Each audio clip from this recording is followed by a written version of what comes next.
খেতে দেবে। কি খুঁজছো?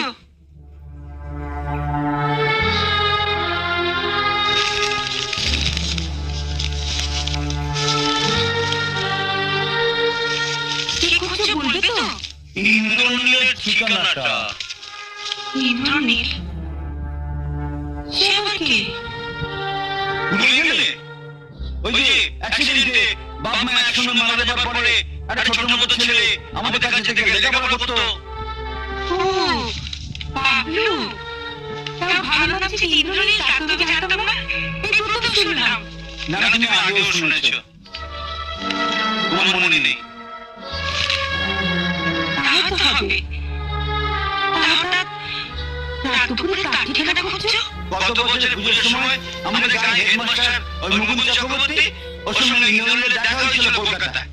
তা মুকুন্দ বললে যে ইন্দ্রনীল এখন কলকাতা